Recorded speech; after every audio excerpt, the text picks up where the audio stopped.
ఉపాధ్యాయురాలి. నా పేరు సుమ. ఈరోజు మా విద్యార్థులు బాలబడి తరగతిలో మూడు కబుర్లని నాటకం ప్రదర్శిస్తున్నారు. మీరందరూ చూసి ఆనందిస్తారని భావిస్తాను. ఇప్పుడు నేను మా తరగతి విద్యార్థులని పరిచయం చేస్తున్నాను.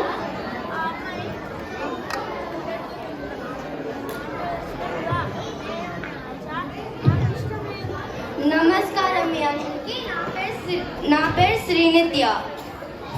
నమస్కారం మీ అందరికీ. నా పేరు తారక్.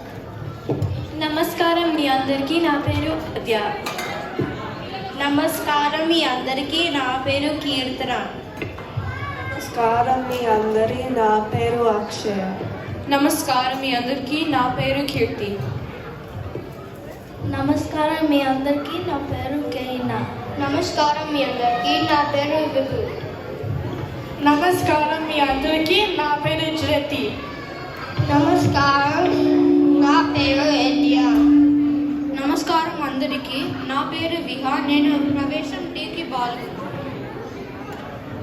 నమస్కారం మీ అందరికీ. నా పేరు అవనీత. నేను కూడా ప్రవేశం టీకి పాల్గొనాలి. విహాన్, నువ్వు ఇవాళ పిల్లలందరికీ పాఠాలు చెప్పు. నేను ఇవాళ సెలవు తీసుకుంటాను. అలాగే గురుగారు. పిల్లలు, ఇవాళ నేనే మీ బాలు. నా మాట వినకపోతే పరీక్షలో 0 వేసిన బుడుతులు. సరే గురువు గారు, ఇవాళ మంచి ఆటలు ఆడుకుందామా? ఏమి ఆటలు ఆడతాము? తొక్కడు బిల్ల, 7 పెంకులాట, లేదా వామన గుంటలు, లేదా చెమ్మ చెక్క, లేదా గోళీలాట. ఆట లేదు, పాట లేదు. ఒకరి ఒకరు ప్రశ్నలు వేసి సమాధానం చెప్పండి. సరే, అయితే మేము అందరూ కబుర్లు చెప్తాం, మీరందరూ వినండి. విభు, భారతదేశంలో మీ ఊరి పేరు ఏమిటి? భారతదేశంలో నా ఊరి పేరు కూచిపూడి. ఊరి పేరు చెప్పమంటే నాటికల పేరు చెప్తావు ఏంటి? కూచిపూడి నృత్యం మా కూచిపూడి గ్రామంలో మొదలైంది, అందుకే ఆ పేరు పెట్టారు. సరే కానీ శ్రీనిత్య, నీకు ఏమైనా పద్యాలు వచ్చా? ఓ, మనబడి తరగతిలో గురువులు మనకి చాలా పద్యాలు నేర్పించారు. అందులో వేమన శతకాలంటే నాకు చాలా ఇష్టం. నాకు సుమతి శతకాలు కూడా ఇష్టమే. నేను ఇప్పుడు ఒక సుమతి శతకం చెప్తా. ఎప్పటికైది ప్రస్తుత మప్పటిగా మాటలాడి ఎన్నిలో మనముల్ నొప్పింపక తానవ్వక తప్పించుక తిరుగువారు ధన్యుడ సుమతి. నేను ఇప్పుడు ఒక వేమన శతకం చెప్తా. ఉప్పు కప్పు రంగు నొక్క పోలిక నుండు చూర చూర రుచుల జారు వేరు పురుషులంటూ పుణ్య పురుషులు వేరయ్య విశ్వదాభి రామ వినుడు వేమ. ఈ పద్యం అర్థం ఏంటంటే, ఉప్పు కప్పు రంగు చూసేదానికి ఒకలాగే ఉంటాయి, కానీ రుచులు వేరేలాగా ఉంటాయి. అలాగనే మనుషులు గోరు అందరూ చూసేదానికి ఒకలాగే ఉంటారు, కానీ మంచి వాళ్ళు వేరేలాగా ఉంటారు. నేను ఇప్పుడు మా నాన్న నేర్పించిన ఇంకొక పద్యం కూడా చెప్తా.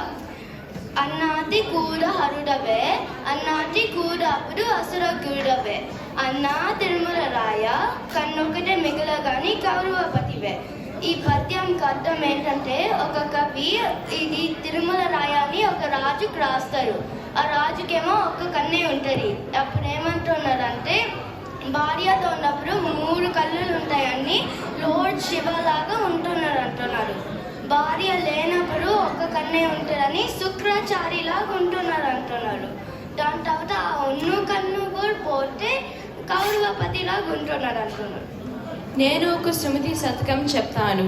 తన కోపమే తను శత్రువు, తన శాంతమే తనకు రక్ష దయచుట్టుంబావు, తన సంతోషమే స్వర్గము, తన దుఃఖమే నరకము తథ్యము సుమతి. ఈ పద్యం అర్థం ఏంటంటే, ఎవరు కోపము వారి శత్రువు, శాంతంగా అర్థం. నేను ఇంకొక సుమతి శతకం చెప్తాను. నా మనవరి తరగతిలో నేర్చుకున్నా. అప్పించువారు వైద్యుడు నెప్పరు నెరదగక పారు నేరను దుజుడున్ చొప్పరిన యూరు నుండుము చొప్పరికున్నటి యూరు జొరుకుము సుమతి. మనకి తెలుగు బాగా వచ్చు కదా, మనమెందుకు మనబడి మీద కవిత రాయకూడదు? మేము కవిత లాంటిని కవిత రాసాం, వింటారా? మనబడి అంటే మాకిష్టం. మనబడిలో శిశంద్రులకు బాలబడి. మనం తెలుగు మాట్లాడటం అమ్మ నాన్నకి ఇష్టం. మన తలకు ప్రవేశం ప్రసూనం ప్రకాశం. చిరుతలకు ప్రమోదం ప్రభాసం. మనబడి అంటే మాకిష్టం. బేషుగ్గా చెప్పారా విభు, అలా విచారంగా ఉన్నావేమిటి? ఏం లేదు గురుగారు, నాకు బాగా ఆకలి వేస్తుంది. అరిసెలు, చెక్కలు, లడ్డు లాంటి చిరుతిండ్లు తినాలంది. మా ఇంటికి వస్తే అష్టరుచులతో భోజనం పెడతాను. అష్టం ఏంటి? నాకు షడ్రుచులు తెలుసు. షడ్రుచులతో పాటు చలి వేడి కలిపి అష్టరుచులు. చలి వేడి కలపటమేంటో చోద్యం కాకపోతే రుచితో పాటు చల్లగా పానీయాలు, వేడి వేడి పదార్థాలు ఉంటేనే భోజనం బాగుంటుంది. అవును, నువ్వేంటి కేతన? చాలా రోజులు మన బడికి రాలేదు. మేము తెలుగు పండగలు, దసరా, దీపావళి, ఉగాది గురించి నేర్చుకున్నాము. నేను సంక్రాంతి పండుగకి భారతదేశం వెళ్ళాను. ఇంకా అక్కడ పెళ్లి వేడుక కూడా చూశాను. సంక్రాంతి సమయంలో గంగిరుటలు, హరిదాసులు చూసావా? ఇంకా ఇంటి ముందు భోగి మంటలు వేసుకున్నారా? అవును, నేను అవన్నీ చూశాను. నేను చాలా ఆనందించాను. పోయిన సంవత్సరం వేసవి సెలవులకు నా భారతదేశం వెళ్ళాను. అక్కడ నా బొమ్మ దగ్గర చాలా పొడుపు కథలు నేర్చుకున్నాను. పొదుపు కథలు వినడం నాకు చాలా బల సరదా. ఒకటి చెప్పవా? కళ్ళు ఉన్న తల లేనిది ఏంది? నేను చెప్తా, సూది. నేను కూడా భారతదేశంకి వెళ్ళాను. అక్కడ నేను చాలా పుణ్యక్షేత్రాలు తిరిగి వచ్చాను. అక్కడ నేను బంధుత్వాల గురించి కూడా నేర్చుకున్నాను. అయితే మీ నాన్నగారి చెల్లెల్లి కొడుకుని నీకేమవుతాడు? నాకన్నా చిన్నవారైతే మరిదవుతారు, నాకన్నా పెద్దవారైతే బావవుతారు. ఇంకొక ప్రశ్న మీ అందరికీ. మీ నాన్నగారి పెద్దనాన్నగారి కూతురు మీకేమవుతోంది?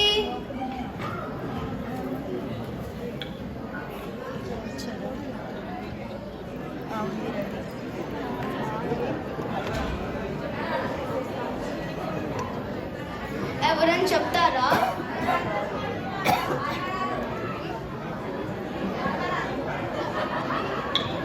కరెక్ట్.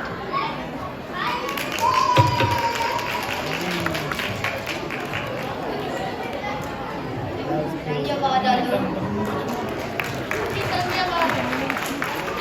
చాలా బాగా కబుర్లు చెప్పారు కదా, మనకి ఎన్నో విషయాలు చెప్పారు. భారతదేశపు విషయాలు, పండగలు, పద్యాలు, కవితలు, చాలా విషయాలు చెప్పారు. పిల్లలందరికీ మరొకసారి గట్టిగా చప్పట్లు కొట్టాలి. పిల్లలందరూ లైన్గా నుంచండి, అమ్మ ఫోటో దిగు.